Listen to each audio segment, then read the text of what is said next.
We have an in-studio guest. Stephen Schettini from Mindfulness Live is here, and this will probably be my last show on The Jewel because I'm going to talk to Stephen for about 45 minutes. We're going to drop a whole bunch of music, and they're going to fire me. Stephen is, you've probably heard Stephen's commercials for Mindfulness Live on the radio station, but get a load of this. Stephen was a Buddhist monk for 8 years. That's fascinating enough. Then he came in this morning. We asked him about his family background. His father was a lion tamer, and his mother was a circus acrobat.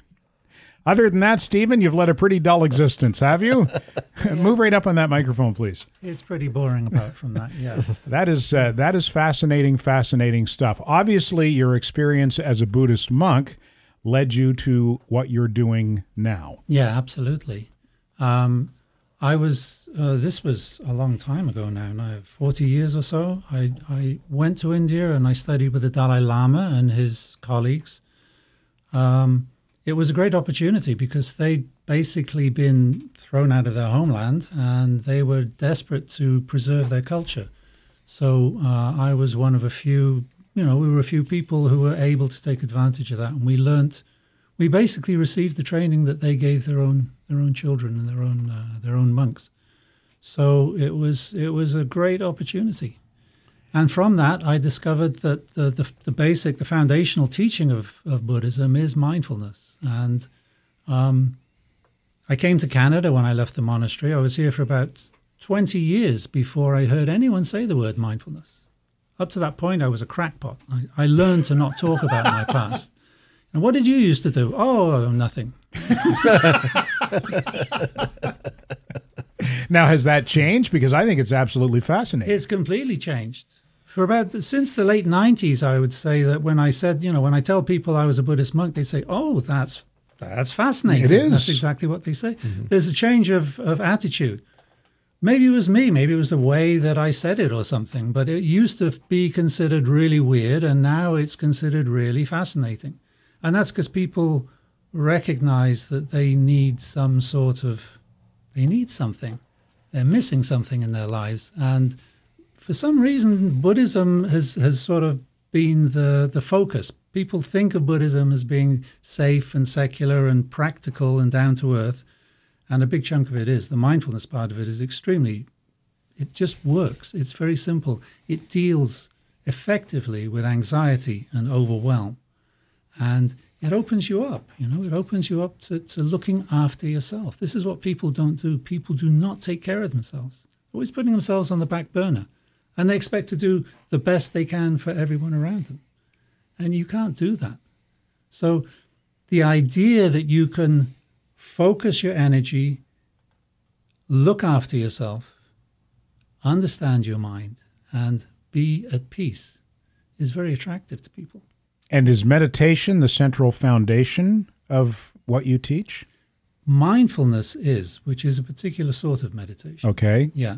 And mindfulness it's a way of stopping reactivity, basically. It's very simple. It's a basic mental factor which we all have.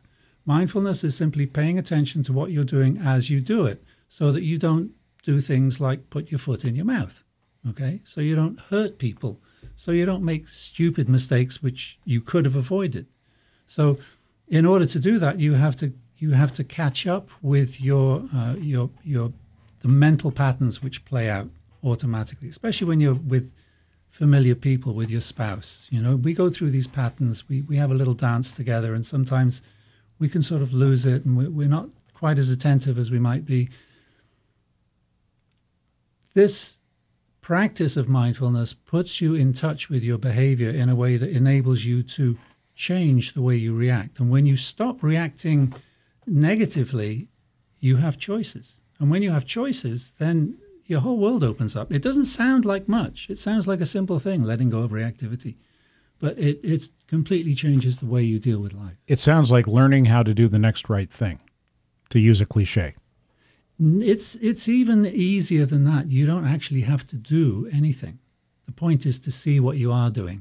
Right. When you see it, once you see it, then your behavior changes naturally. Is there a spiritual element? There is a spiritual element, yes, for sure. Because, look, I teach a lot of cancer patients, and especially terminal patients get it right away. And what they get from it is the ability to live the rest of their life, whatever they have, to the full.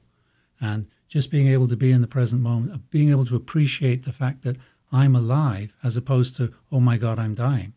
It's a huge difference. It's a quality of life. It affects you, the people around you.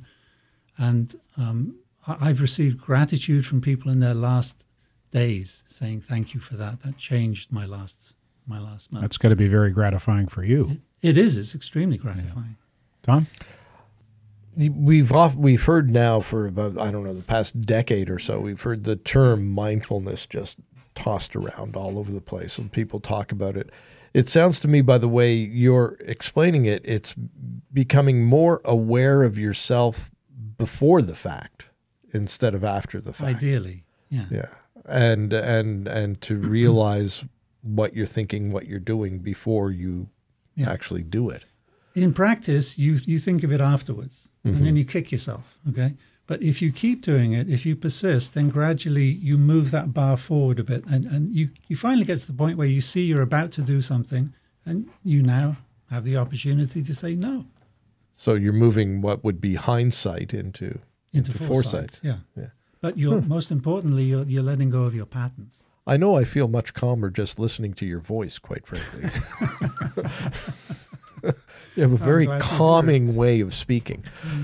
That's good. We were talking on the air earlier this morning, Stephen, about meditation and how difficult it can be to stop that hamster wheel that's going in your head. And I mentioned to Tom that I discovered a form of meditation by accident. I swim laps, and it's the one time in my routine that I'm anywhere close to being meditative, because my mind empties and the only thing going through my head is the number of the lap that I'm on, and that's it.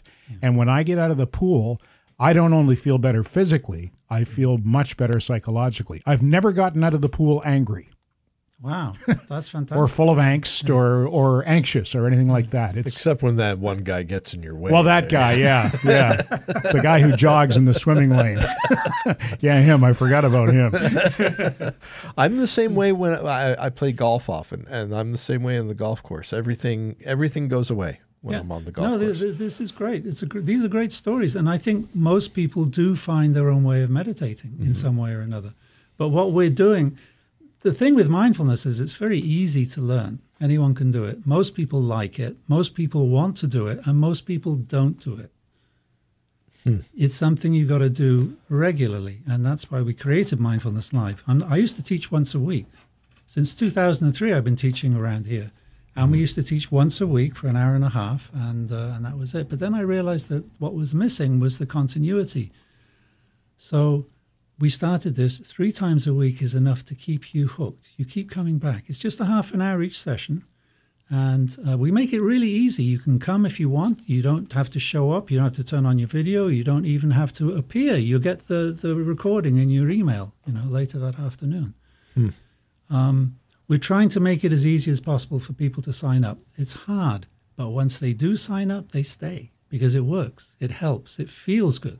Do you find there's sort of a stigma attached to it? Like people think, oh, this sounds like navel gazing. This just sounds a little odd. Fairy nonsense. Yeah. Sure, of course. There's a certain amount of that, but not nearly as much as there used to be. People are much more open to it than they used to be. And Ted, you asked if it was spiritual, and I use the word, with an asterisk. Spiritual. To me, and in terms of what I teach, has nothing to do with transcending this existence or finding some non-material place to be. It's really about extending the life that we have and just making it more. It's as simple as that. Yeah, and I'm with you there, because when I say spiritual, I don't mean on a spiritual realm. I'm talking about connections. That's what it's all about. Yeah. Where can people find you, Stephen? Mindfulnesslive.ca or call 450-458-8030. Thanks for coming in this morning. We'll have you in another time to hear about the lion tamer and the acrobat, because that's a fascinating story too. Really, we could have Stephen in every day for a week or something like that and talk about all these stories. Thank you, Stephen.